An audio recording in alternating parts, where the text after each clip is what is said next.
Hey there, it's Nick. And it's Leah. Real quick thing before we get going.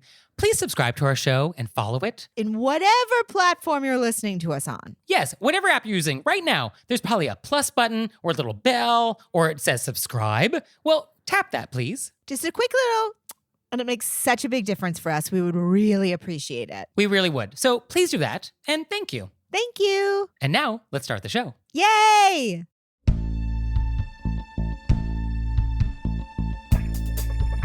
Do you uninvite your wedding guests? Do you make your passengers wonder where they're going? Do you leave more than just footprints when camping? Were you raised by wolves? Let's find out. Here are things that can make it better when we have to live together. We can all use a little help. Some people don't ask themselves, were you raised by wolves?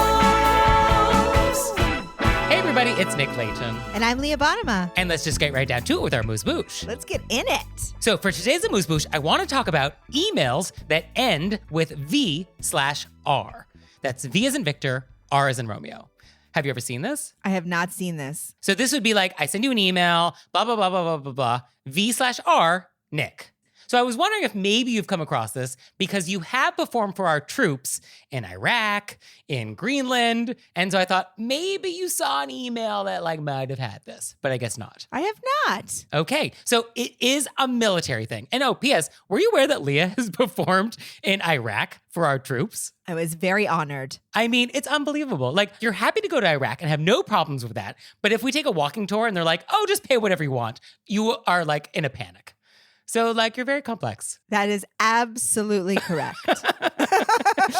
Yeah, you're like, oh, war zone, no problem. Walking tour tipping, ah! Well, I think the war zone was that I feel like I'm doing, it's all under if you feel like you're going for a good reason. Yes, and you are. Right, of course. And walking tour is just sort of, you're just out there having social anxiety. Fair enough. So this falls into the category so true about me. Pay what you wish, I'm going home. I can't tell me what to pay. Yeah, fetal position right there in the middle of the street in historic Charleston. Right. So this falls under the category of things that exist in the world that I want you to know about. And you may not come across this very often or ever, but if you do, I want you to be prepared. And so V/R basically just means very respectfully. And there's a wide variety of capitalizations and styling that happen, but what's common would be capital V / lowercase r. And you would do that for people of a similar rank or higher rank. If you were writing somebody below you in rank, you might just do /R. It would be very rude to do /R to somebody above you in rank. Now, some people do all capitals, some people don't have a slash. And the reason for a lot of this variety is that apparently there's actually no standard for this in the military. There is actually this great handbook called the Tongue and Quill that the Air Force puts out that a lot of the other branches follow that actually is the standards for communication via email, among other things. But V/R is not in this handbook. And so I guess there is no standardized way this happens. I love this. Right, isn't it fun? It's very fun. And so a question is, should civilians use it when they're writing to somebody in the military? That's what I was just about to ask you. So I think probably not. I think not. I think it would be in the same category of if you were going to go out to dinner with a friend who was in the military, would you be like, oh, I'll see you at 22:30? If that would be what you would say to this person and that was your relationship, then I guess sending them an email with this would also be fine. But I think if your relationship isn't oh, I also use military jargon as a civilian with you, then I don't think I would probably use it. Okay. Very good to know. And also, I think if you're in the military and you're writing to a civilian, I think you probably also wouldn't use it because most civilians are not going to be aware of this abbreviation. I think I would think it was video. Virtual reality. I know, exactly. I would be like, this must be a technical term. Right, yeah. So I think it's just a military to military thing. And actually, a lot of people in the military, I think also don't use this either. I mean, I think a lot of people just spell it out because I think spelling it out is probably slightly more respectful than an abbreviation that says respectful, right? I know, it's very cool though. V/R. Yeah, so I just want you to be aware it exists. You may see it. I don't think you should necessarily use it, but knowing is half the battle. I love it. I actually want to say it out loud to people. V/R. Well, I think it would be Victor/Romeo. Oh, I mean, you always second level it. I mean, that's the level I want to live on. And there actually is one military email thing that I actually do wish would catch on, which is bluff. Do you know about this? No. BLUF, bottom line up front. It's basically BLUF colon and then what this email is about before you actually have the rest of the email. So it'd be like, Leah, bluff, bring hummus on Friday.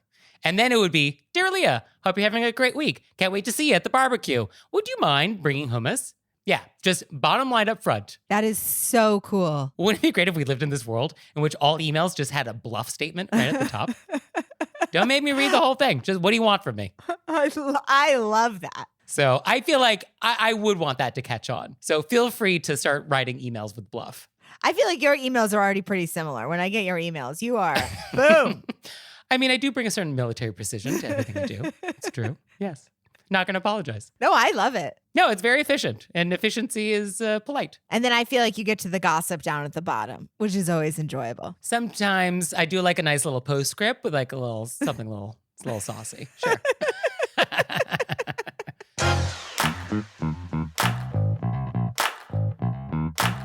And we're back. And now it's time to go deep. Deep and out into the woods. So for today's question of etiquette, I want to talk about a weekend camping with friends. Now, we have addressed adjacent topics like hiking or weekends away or being in nature, but I think it's a good idea to sort of revisit and expand upon this topic. Yes. As like a group outing overnight. Right. In our glorious nature. Right. Now, Leah, do you like camping? Is that a thing that you like? I do like camping. Okay. I figured if you're from the rural woods of Maine, growing up is basically camping. You mean how we live all the time is just Yeah, camping? it was like Frontier House. Yeah. So what is the difference between that and camping? Electricity. Oh, okay. Running water, I would actually put up top. Oh, I see. Okay, that's fair. I mean, I have camped. I hiked the Inca Trail, and that involved camping. But I think now camping for me is basically any hotel that doesn't offer room service. Okay. I feel like that's camping at this point. So that's kind of where I'm at. But I think it is lovely to be in nature, and it's a wonderful thing. And I think there is a way to do it in a polite way. So let's talk about it. You know the term glamping.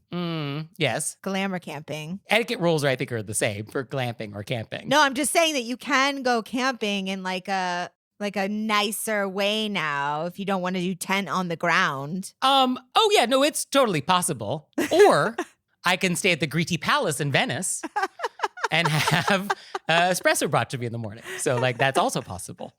So these are choices in the world, and I'm going to make one of them. Okay. However, for anybody else who would like to go camping, I think the main rule is just be aware of other people. That nice foundational etiquette principle. And that goes for people in your group, and it also goes for people who are maybe camping near you. Yeah, or sound travels in the wilderness, so they might not even be in visual distance, but they are probably can hear you. Yes, and a lot of campgrounds have quiet hours. Yes. And so I think we definitely want to respect that. And there's also oftentimes when generators can be used. So if you're actually camping with a generator or your RV or something, definitely just respect the sound pollution for sure. And if you're camping off a hiking trail, so it's not a campground, it's I think everywhere, just a reminder, it's always carry in, carry out. We're not leaving anything. Yes. And I think some people feel oh, I'm alone, and so etiquette rules don't apply.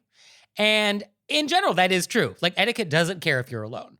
But when you're camping, you actually are not alone because you're still on the planet Earth, and other people also exist on planet Earth with you. And so on that level, you're not alone. And how you leave a campsite actually does affect other people. And it affects the trees and the animals. I mean, and the soil. Let's just start with how it affects people. And if we can just achieve that, then we've really done something. And then we can get to everything else. Well, I feel like in nature, it affects the nature the most. That's our other people because we're in their territory. I see. Okay. I mean, it's like the Ents in Lord of the Rings. I mean, it's a whole thing. They talk to each other. It has been documented. Yeah. No, I've read The Giving Tree. I'm familiar. Man, The Giving Tree is just going to keep showing up. It's going to pop up. Anyway. Point being, carry in, carry out. Yes. I mean, that cliche of take only photos, leave only footprints. It's a good rule to live by. You want to double dip when you're out alone camping? Have at it. But if you want to leave a plastic bag, no. Yeah, please don't. And speaking of sort of pollution, light pollution is also sort of an issue at campsites. Apparently, it's a thing where people pull in and have like the brightest LED like Klieg lights over their entire campsite and have it going all night. And it is just so bright that it's like affecting everybody else's like experience, Oh, wow. right? I mean, it wouldn't occur to me. It wouldn't occur to me either. Because like, oh, it wouldn't be nice to see the stars. But yeah, don't do that, I guess, is really just the response. Like, please just be mindful that like light pollution is also a form of pollution. Yeah, that never would occur to me. Very interesting. I had on my list, sometimes when you go away for the weekend camping or hiking camping with friends, everybody's in charge of a different meal. That's true. And so I think do your fair share. Like if everybody's bringing a meal, always want to add the caveat, if you're in like a bad place financially and you're like, I can't bring blankety blank blank, I think that we just tell our friends in advance, you know what I mean? Because I'm a comic, you know what I mean? There's been times where you're like, I can't leave the house for 3 weeks. You know what I mean? But you can't agree to do something where people are expecting you to pull up your end. Oh, I mean, is that a thing that's happening? That, oh, we're now 3 days into a hike and it's your turn to cook dinner and you're like, oh, guys, I didn't bring anything? No, I have been in situations where people are like, oh, it's my turn and I brought instant oatmeal for everybody for this meal. Oh. And you're like, well, was that your contribution to the group? Yeah, I feel like we want to have enough pre-planning that everybody is in agreement and sort of on the same page. I don't Yeah. think anybody wants any surprises about food on a hiking or camping trip. I just think make sure we've discussed in advance and we are Yes. carrying what we've agreed to put in, we are putting in. And then another thing on my list is don't assume everybody wants to make friends. I think there is sort of a natural inclination to want to meet other campers and hikers and people in adjacent sort of areas because we're all kind of sharing this experience together. But it is not necessarily a guarantee that everybody is friendly or social or like wants to talk to. So I think just like obviously say hello and make eye contact and, you know, nod and do all that. But if somebody is like clearly like not wanting to engage further, then like that should be that. Yeah, it's like a very read the room situation because I think a lot of that culture is chatting to the people that you pass. Yes, and 99% is going to be that. But like that 1%, they exist. Oh, of course they do. We want to just be mindful of their feelings. I get that. And relatedly, like if there's different campsites, I don't think we want to like take shortcuts through people's campsites to get somewhere. No. So I think you want to kind of treat people's campsites like their property. Like you wouldn't cut through someone's lawn. So like you want to just kind of walk around people's campsites. And I think that if we're bringing our dogs or I don't know what other animals people travel with, there's a man here who walks his cat on a leash. So I assume he would bring her camping. Oh, there's somebody who walks their parrot on 23rd Street. Oh, fantastic. So, you know, takes all kinds. Just say they were bringing their parrot with them camping. I think that we just like we wouldn't walk through our neighbor's campsite. We would try to keep our best animal friends from not barging onto other people's locations. Yeah, I think you want to be responsible for your pet. Absolutely. And then lastly on my list is just about safety, which would be like extinguish your campfire appropriately.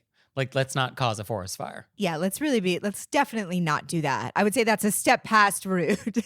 I feel like causing a forest fire is rude. Yeah, I feel very comfortable in saying that. Yeah, it's rude.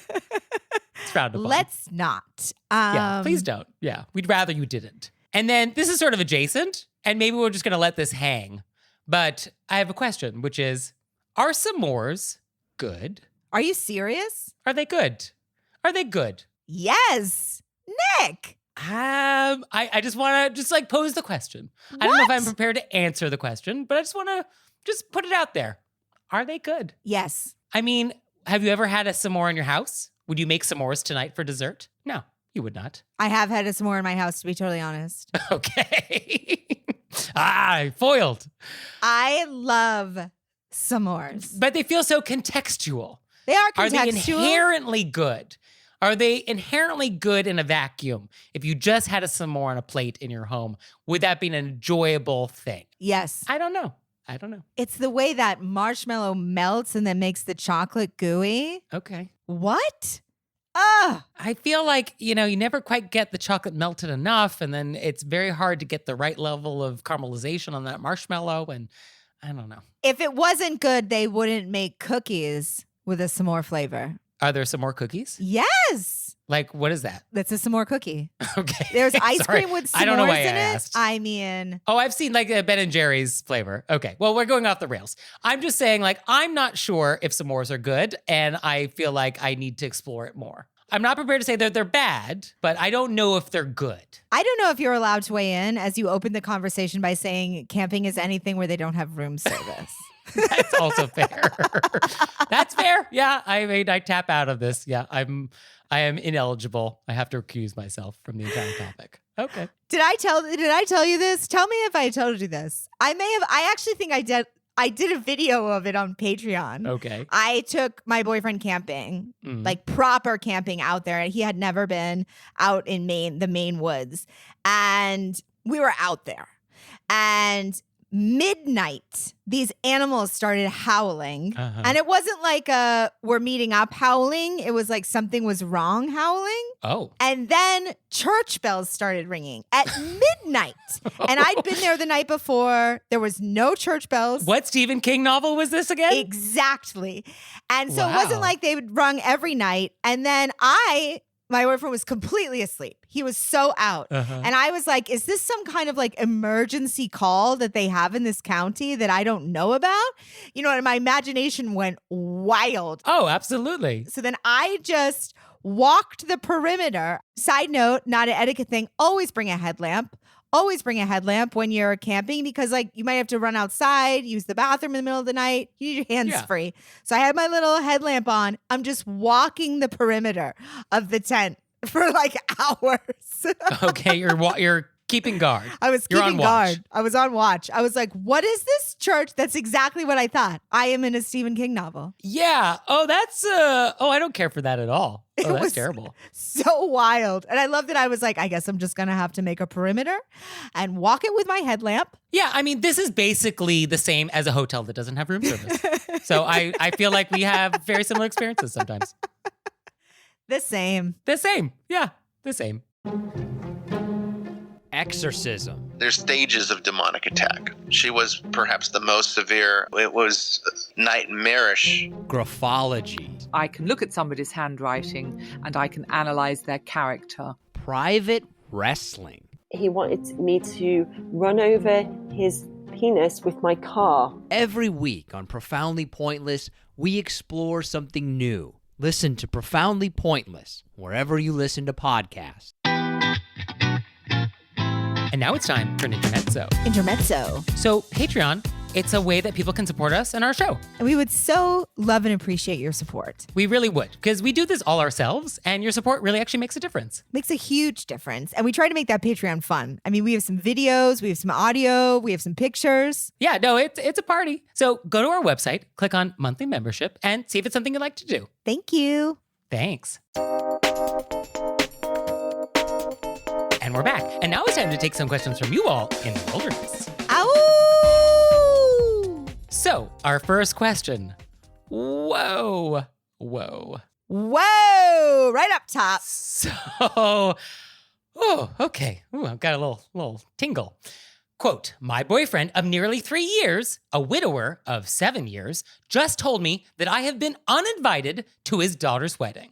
He, along with the bride and groom, are mortified, but his mother-in-law, the mother of his late wife, has said I am not welcome on her property where the wedding and reception are taking place. I have never met her, but she says my attendance would be, quote, inappropriate and disrespectful of her late daughter, and I would make her just too uncomfortable, and that if I were a good person, I'd understand. Well, I guess I'm not a good person. What do you think about this situation? Is the mother-in-law correct that my attendance would be inappropriate? I can't help but think my boyfriend shouldn't have stood for this, but really, what could he do? Am I being unfair by being upset, mostly at him? Also, should I travel the 800 miles or so just to go to the rehearsal dinner, which will be a lovely bash? The hosts of the rehearsal dinner are the groom's amazing parents, and they have assured me that I'm still invited despite the mother-in-law's wishes, because it is not on her property. I really don't feel like I should attend, but my boyfriend would really like me to because he wants to introduce me to his far-flung family who rarely get together. The bride has also said she wants me there, but understands if I don't want to. In case you're wondering, the couple at issue are just absolutely lovely and have made other ridiculous and hurtful adjustments to their wedding plans to accommodate the mother-in-law in order to keep the peace. I feel like just the latest casualty of her imperiousness. Whew. Whoa.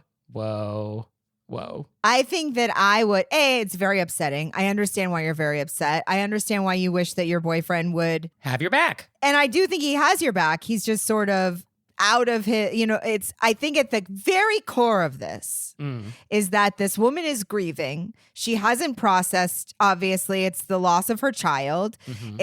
She feels tender, and she's making it about these other things because this marks, like, it's an occasion of which I'm sure she visualized her daughter being there. So I feel like I would keep that at the front of my mind. I think that is very fair. Yes. So I think, yes, it can be hurtful. And yes, I understand why you're upset. And then I would try to just put it in that place where this person is grieving. And then I personally, if you could completely let it go, I would then go to the rehearsal dinner. But I think that I just wouldn't go to any of it. And I'd be like, I want you guys to have a great time. This has become complicated. It would feel awkward going to some things and not other things. I'm going to stay here. And then I would just let it go. Yeah. I mean, I think what complicates it a little bit is that the boyfriend wants her to meet the other people in the family. They don't get together that often. This is a great occasion to meet a lot of people at once. Well, I think our boyfriend should understand that we've been uninvited and it's sort of hurt our feelings. And I can't be both supportive of being uninvited and also I can't be two things. Yeah. I mean, I think it can't be both things. Yeah, I think you're right. And I think it's fair to skip this trip and then just, see these people at some other occasion. I guess that would be the way to handle it. One idea I had, which I don't know if it's a good idea, is everybody seems to be talking through somebody else. And on some level, I kind of want to just call the mother-in-law directly and be like, hey, we've never met. I understand you have some concerns about me being at this weekend, and I wanted just to talk about these concerns and see if there's anything I can do about your concerns and address them. And like have a one-to-one phone call.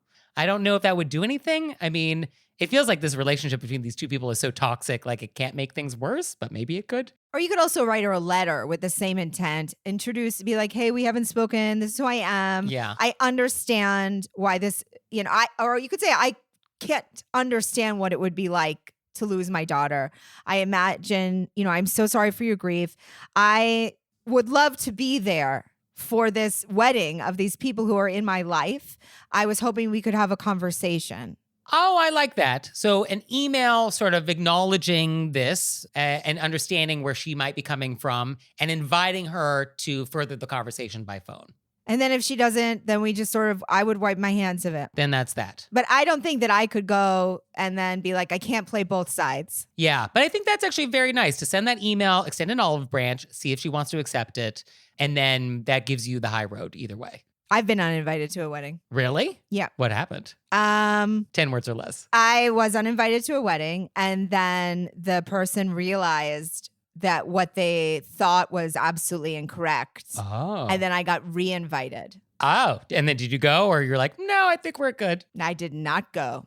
I was very polite about it. Oh, thank you. So no, Oh, unfortunately, I can't make it. But then I was like, yeah. I'm going to go after you've uninvited me and then apologize. Absolutely not. No. Actually, come to think of it, I have been uninvited to a wedding for reasons that actually were also not true. And it was like, oh, that's interesting. But okay, I guess don't have to buy you a gift now.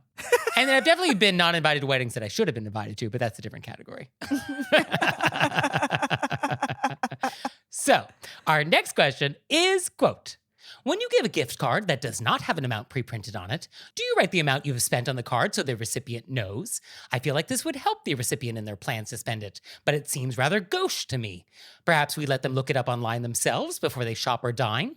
Are there other factors in play, like their age or their technical abilities? This was such a great question because I have wondered the same thing myself many times. Okay. I mean, I have thoughts. I don't know if they're correct, but I mean, let's talk about how we might arrive at a correct answer. Let's do that. I think that you are already creating work for the person by giving them a gift card. You are making them now go out and get their own gift. So then I think the question is, can we minimize how much more work you are now putting on the person? So can we just like not make them now have to figure out how much this gift is? Well, it is this very interesting line where you want to tell them so they don't have to do that, but then you're like, is it gauche to just write on it $50? So I think we would. I think we would put the dollar amount on the card somewhere if it's not pre-printed. I think that's fine. I think we don't want to reference the dollar amount in the note or the card that goes with it. But I think on the physical card, I think I would want that just to know, like, what am I dealing with? Well, often gift cards come in like a little cardboard frame, and I think we could just write it on that. Yeah, if there's not a spot for the amount already, then yeah, I think I would. Because I don't want to leave that as a mystery. And I mean, is it gauche? I mean, anytime you give anybody cold hard cash, it can have that flavor. And a gift card is basically that. But so be it. But it could also just be like, yay, money. Yeah, no, I mean, gauche doesn't mean bad. If you want to just give me cold hard cash, who cares if it's gauche? I'll still cash it. You don't even have to cash it. It's ready to go. You could just spend it. Yeah, who needs to actually cash it? Yeah, it's cash. But I do think it makes it easier for people if it's written on it. Yes, and I think it's fine. I mean, it's kind of like there is that fiction of like, oh, it's a gift that isn't actually just currency in the form of a store credit. But, let's just dispel that fiction. It just makes it, because I've gotten them both ways. And every time I do get it without having that, I have to look it up. Yeah, and the lookup is actually not that easy. Not that easy. A lot of these gift cards are actually run by third-party companies, and you have to go to a weird website, and then you have to type in a 90-digit number, and then you have to scratch off the thing with a quarter to get the code. And now I have this like weird dust in my apartment, and I get to get the vacuum out. So it's like a whole thing. And we know how you feel about dust. Well, at least it's not glitter. Oh, it's borderline glitter because it's silvery. Yeah, no, it's totally glitter adjacent, which means it's something I don't like adjacent. So yeah, just have it. And every good home should have a fine point Sharpie in it. And so I would recommend that for this. Which reminds me of our Emily Post quote about corn. Oh, of course. In the smartest of houses. Oh, yes. The smartest of houses will have a Sharpie fine point pen. Absolutely. I think our idea of smartest of houses and Emily's are slightly divergent. Who could say? Oh, I can say. So I think that settles that. I feel very comfortable with that. Now I feel actually much more relieved because I'm not going to have to worry about this in the future. Yeah, I think that's the definitive answer. We'll just decide. So our next question is, quote, "My good friend and I have been debating this for 4 years, so I hope you can help us settle this matter once and for all. If you are driving a friend somewhere and you need to stop for gas, should you announce to the other passengers in the car that you need to make a stop? My friend says this does not require an announcement, as this is a task necessary for driving. And when a driver pulls into a gas station, it should be clear to the other passengers why this is happening. I think it's courteous to inform the other passengers in the vehicle that an unplanned stop is added to the agenda. Which of us is correct?" I have definitive feelings about this. Okay, I do too, and I hope we have the same feelings. Oh, it's going to be interesting if we don't. I mean, we must have the same. I will be very disappointed if we have divergent opinions on this. Should we say it at the same time? So is it courteous, yes or no? 1, 2, 3. Yes. Okay, of Woo! course. Definitely. So I think that, why is this an argument? I think there's Would it kill two you? reasons. Would it kill you to just be like, oh, we're going to get some gas? It's not hard to do it. Second reason is we don't want our friends to feel like we're all of a sudden being hijacked. That's, I think, for me, actually, the number one reason, which is like, what is happening? Where are we going? Yeah.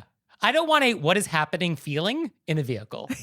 And I think that's fair. I think that's reasonable. I don't think that's wrong. I don't think it's wrong at all. We don't want to surprise, quite possibly make people anxious for no reason. Also, just for like, if we're driving, we're sort of the host of the vehicle. So I always like to be like, hey, I'm going to need to stop for gas in probably 10 to 15 minutes.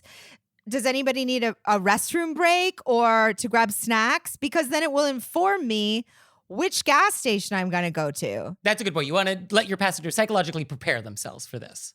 And then you get more information. Is this going to be a stop or can I stop at like a gas station that has no little store in it, no bathroom? I'm just hopping out and hopping in. Or are we going to have like a 5 to 10 minute break? Yeah, I think that's fair. And I think what maybe sort of bothers me a little bit about this is that they're confusing the idea of what's required with what's courtesy. Because in etiquette, very little is required. You are not required to put the bread dish on the left. You were not required to say thank you if somebody holds the door open for you. Like, nothing about etiquette is actually required. You're not going to die. You're not going to go to jail. Like, it's not mandatory, but it's courtesy. So, yes, are you required to inform your passengers that something is happening? No, but that's not an etiquette question. Right. The etiquette question is, should you? Yes, I think you should. I 100% agree. Oh, we find it, Leah. We find it. So, do you have questions for us? Let us know. You can let us know through our website, worryraisedbywolves.com, or you can leave us a voicemail or send us a text message, 267-CALL-RBW. And now it's time for an intermezzo. Intermezzo. So we want to make sure you never miss a new episode. So if you could please subscribe to our podcast in whatever platform you're listening to us on. Yes, whatever app you're using right now, there's probably a plus button or a little bell or it says subscribe. Well, tap that, please. Just a quick little, and it makes such a big difference for us. We would really appreciate it. We really would. So please do that, and thank you. Thank you.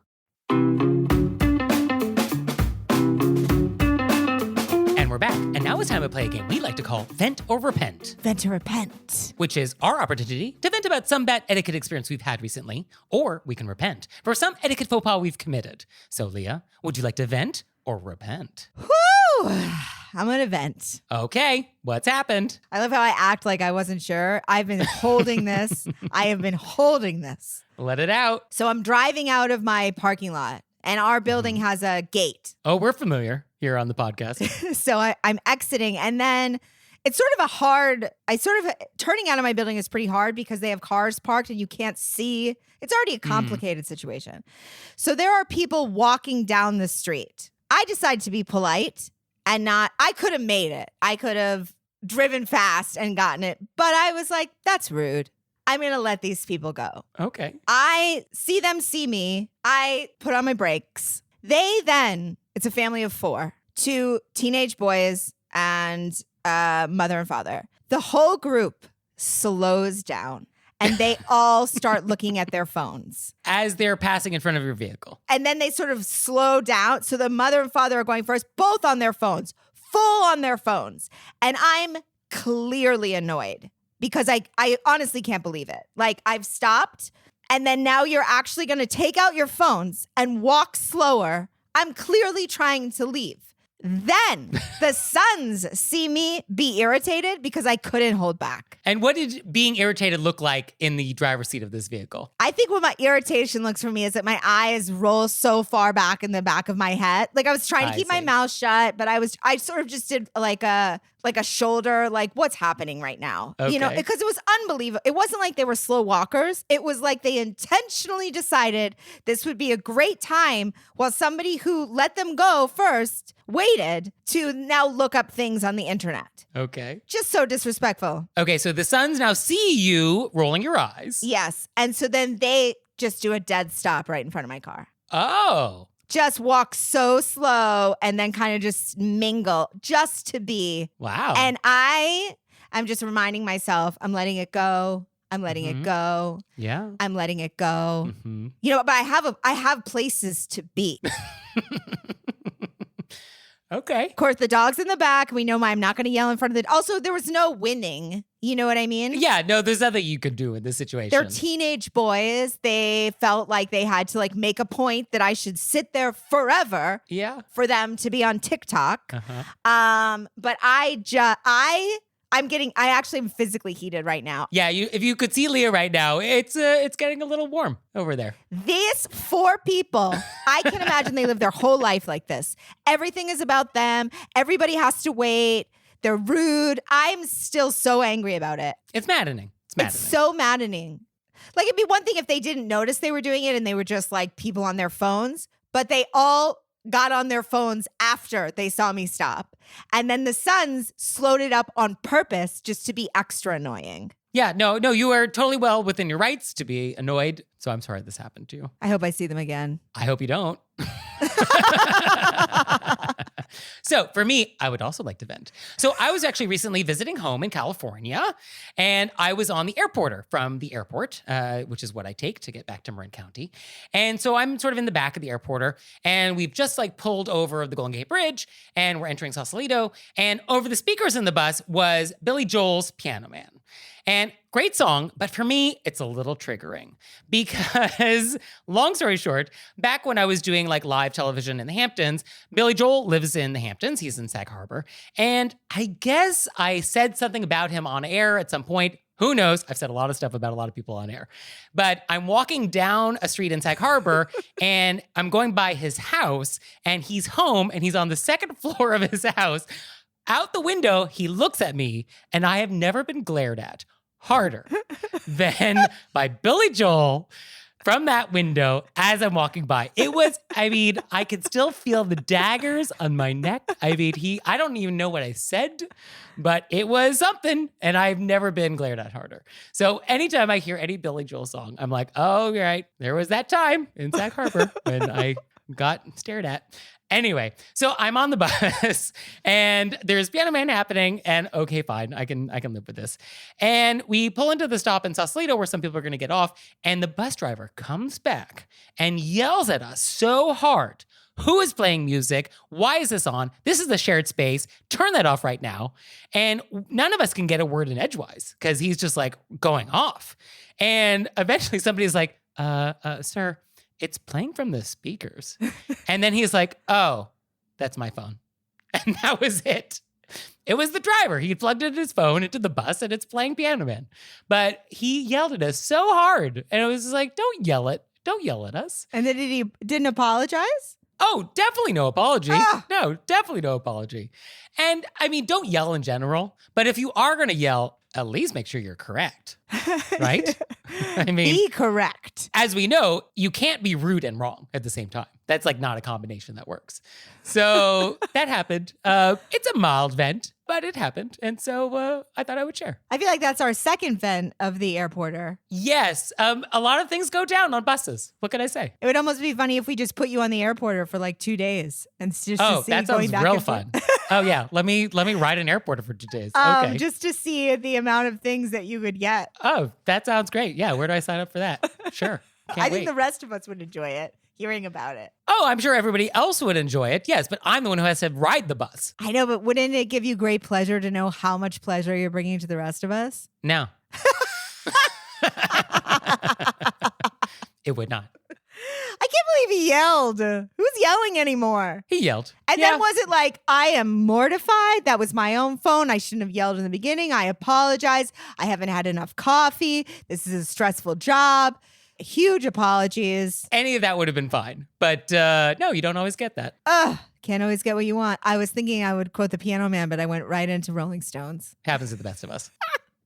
I love that we got a twofer in that because we also got the Billy Joel story. Whew. Yeah, I don't drop celebrity names often, but when I do, they're usually mad at me.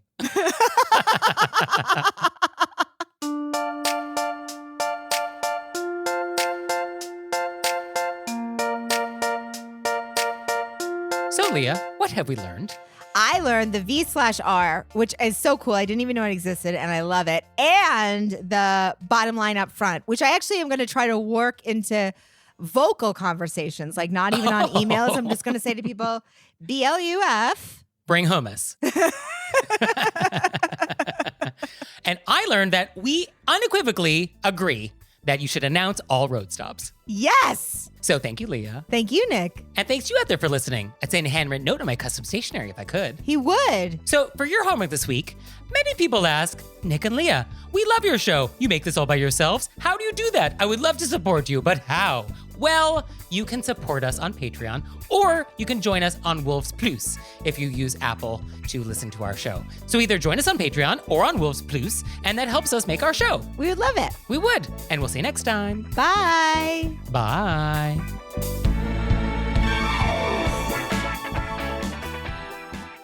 All right, Leah, it's time for Cordials of Kindness, the part of the show that you make us do, but I only give you 30 seconds to do it. Ready, set, go. I feel like I've touched on this before, but I just have to bring it up again because really my heart is overflowing with gratitude for the neighbor community that we have sort of created here. We have new neighbors with animals. We're all now like helping each other out with animals and mail. And like you go outside and you see people say good morning.